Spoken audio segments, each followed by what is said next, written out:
The new strategist hero Gambit is finally in Marvel Rivals, and while he is no doubt incredibly powerful and shaking up the meta in many interesting ways, he is also pretty complex. There's a lot to learn to use him effectively. So in this video, we're going to go through all the basics and fundamentals you need to know about Gambit to use him as effectively as possible. Starting with Gambit's primary fire, it's important to remember that it spreads out in a fan. If you're directly pointing at a target, you see that I'm not getting as many heals on the guy on the left side, but if I move over into the middle, let him take a little damage, you can see that we're getting clean heals on both of them, and this is really what you want to do. Now his attack does do damage to enemies at range, but it has massive fall off because of this fan effect. The further away you get, the longer it's going to take to get there as well, because it's a projectile. So as other heroes run away from you, it's going to become harder to hit them, and it's less worth your time to even pursue that. This is really what balances Gambit against a Blade or a Daredevil or a Mr. Fantastic, which I feel are very similar heroes to him. They live in the same off-tank or support DPS archetype, and their true strength comes from their buffs and debuffs, more than the flat-out utility of their kit. Before we get into the buffs and debuffs, though, let's mention that he has the Staff Slam. And the Staff Slam not only heals his teammates in a range, it can also heal him as well. And this is a very important tool to keeping yourself alive. And the thing is, it's got a pretty limited range. If I do this, you see, didn't even heal him. He was just outside the range, and it wasn't even that far. Got ourselves to 100, and with one Staff Slam, we get up to 163. Second Staff Slam, 226. And this is something that will allow him to avoid being chased down and eliminated by a lot of the DPS. I've survived most of my fights against the heroes like the Daredevil, which is a big thing because Daredevil was the support menace last season. Not so much with Gambit. Gambit has a lot of independence, especially with his movement. He has a little bit of a dash. It's about half a Blade dash, but you can double stack this. And by dumping both, you can reach the next level. But then recognize it's going to take you 12 seconds to get each dash cooldown, and you're going to be incredibly vulnerable to getting chased down at that point. And by the way, Gambit does this little twist thing if you do a Staff Slam out of his dash. It does have a healing effect too, so if I do it through one of the bots, boom. It's not that much though. It's an odd bit of tech that feels very niche. I don't know when I would be using it, because you can do damage, but you see it's not that much damage, is it? Let me hit a fresher bot. Boom. Okay, never. I guess it had some merit because that was a pretty large attack range, wasn't it? So I guess if the rest of your team is diving in, you could use this to support them. But it's really just something you keep in your back pocket for a very niche situation. Now, talking about Gambit's form changes, the most important is the Heart Suit. And with the Heart Suit, it's because he can ricochet heals through his teammates. And into himself, by the way. You see how that went through both of them? Let's try to get it on 3. Right there. Boom, boom, boom. And it stopped at 3, actually. So I just learned something. Wasn't able to heal myself when I got a chain of 3 people. And this functions very similarly to Adam Warlock, though it is a bit more restricted. It's kind of one of the things that defines him against Adam Warlock. Adam Warlock, also a very high DPS hero, but he requires a lot more precision. It's all on a card cooldown system. As you can see, below my reticule, I have these 4 cards. And going into this heart form consumes a card, and then throwing the heal is a second card. So if you're dumping like that, trying to be an Adam Warlock, you actually run out of healing before he does. So you gotta be, more careful, more judicious with how you use this. He has a second attack within this heart form as well. It's a radial healing.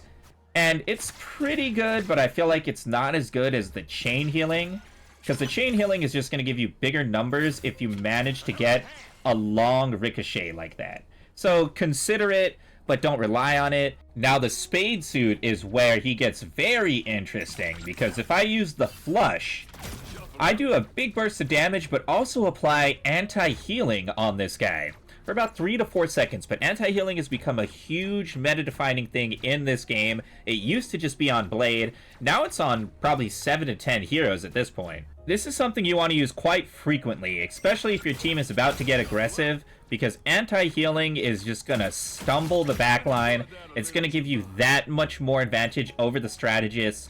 And then, as a Gambit, you can realistically jump over the top and start to 1v1 another strategist. It's going to be pretty hard for most strategists to beat you, especially if they've cooldown dumped on your front line. Now, the other cooldown is a bit more situational. It's another radial attack, but it does apply knockback. This allows you to get out of some more sticky situations, and the only heroes it's not going to move are unstoppable heroes, like the Thing. But overall, with Gambit's suit changes, I think it's the direct attacks that matter the most. The radial attacks, more situational, but always remember, you have those options. But always remember the 4-card limit, because the 4-card limit is what's going to restrict you at the end of the day. And now, you see, no cards. Now, Gambit's ultimate is definitely important. We gotta talk about this thing, because it applies not only a power boost, but a speed and jump boost to a single target, and Gambit at the same time. So essentially, Gambit form changes from an off strategist into a full-blown DPS, and this is when he goes all in on the dive. This is when he uses that anti-heal. This is when he just goes buck wild Cajun style. And let's see if we can really tell here with the Galactabot. It's gonna be hard to tell. But the thing is, you see this little explosion on him? It doesn't just apply a damage boost. It also it applies a tiny explosion at the end of the hit. And because of this, it acts as a double damage boost. And it's for both of us. 1, 2. 1, and it's not too much, but it's enough to make a difference. It's maybe a third of what your actual attack is, but, you know, add that up over time. You apply this damage boost to a high RPM character like a Punisher, and each of those Punisher bullets has their own explosion on top of them. We're talking a huge multiplier effect. And you could put it on more aggressive tanks as well, but I've definitely had the most success with this on a DPS. So for theory crafting some Gambit combos, let's say your tank is in the front of you and you're healing them up, right? You really want to keep these 4 cards up. Maybe you start throwing a flush in, another flush in, and then you can go and dash, come in with these, come in with a couple staff slams, and then dash around. It really is about capitalizing on the momentum of your own team, I think. Because with Gambit, I've had trouble popping off myself. He is a very strict strategist. He stays hard in the role. People were worrying that he was going to be super dominant, but he definitely needs to be enabled.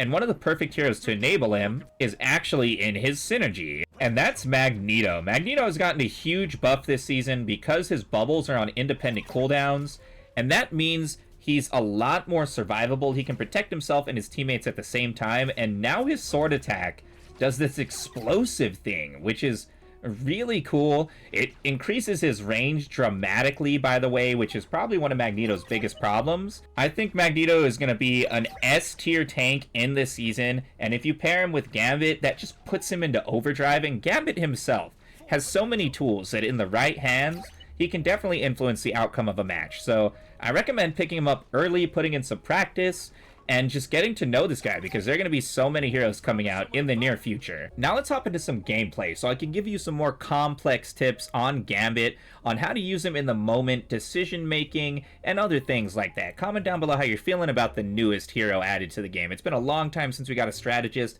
and it was sorely needed. Caption move, baby, caption move.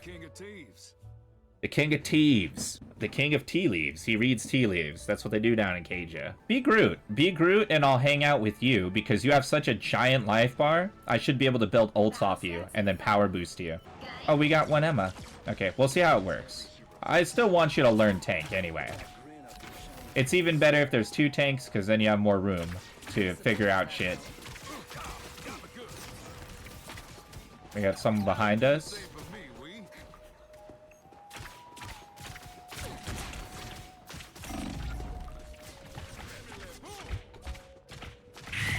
Oh, you just got worked. Psylocke v Gambit, and you just got worked. You know what it is? Underrated. So, Gambit can power boost himself.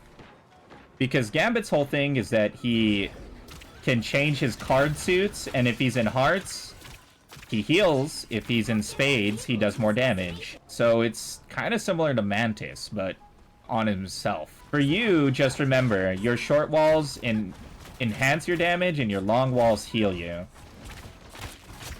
But you gotta place it down and then get hits while they're next to it.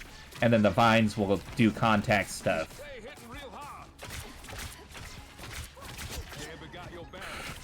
That's surprisingly consistent damage. It just splits up at range. Like, Gambit, he can hit at infinite range, but it's not a lot of damage because his cards split up. Let's push it through.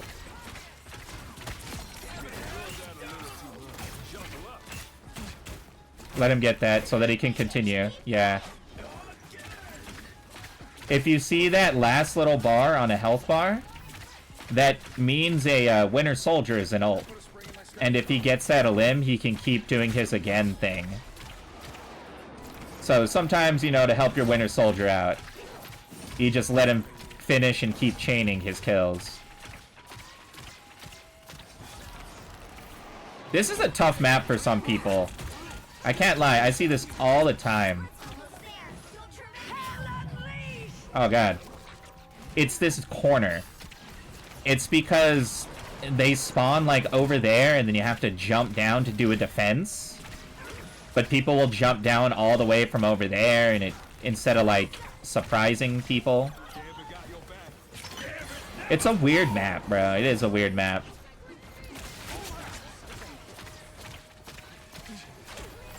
You are? You are?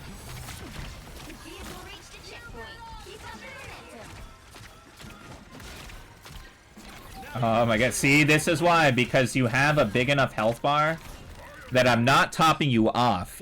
I'm just throwing it into you. I don't even know what to call you. You're a reservoir. Whoa!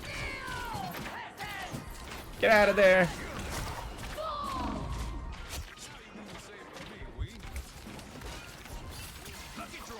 Nice. Do that ricochet. I'm so used to, like, other cooldowns. The thing with playing too many heroes is you start getting used to, like, other loops. And some of them are starting to get similar. Especially when you play form change heroes. Oof. He's rolling.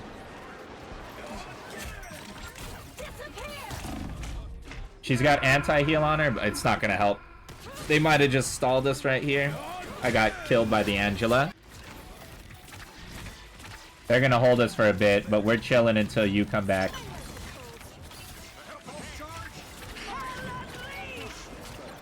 Oh, he got a double kill. This is good. We gotta get in there. Oh no, we can't.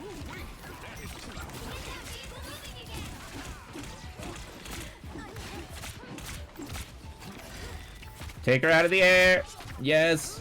Now we got. I'm gonna power boost you. Yeah, get your ass in there.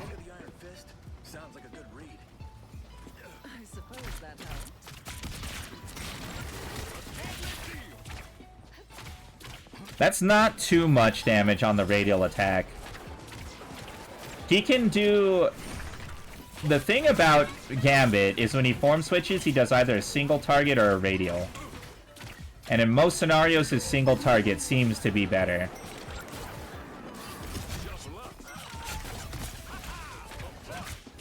We gotta get her out. Ah. That I survived that is more important. The great thing about Gambit is when I do this staff slam, like this, I self-heal myself. Obviously, you self-heal yourself, right? But because I self-heal, I can escape situations a lot of other healers wouldn't. The fact that we all got only 1 or 2 deaths, you know, minus the Black Panther, that's all good, you know? So I gave him the like last.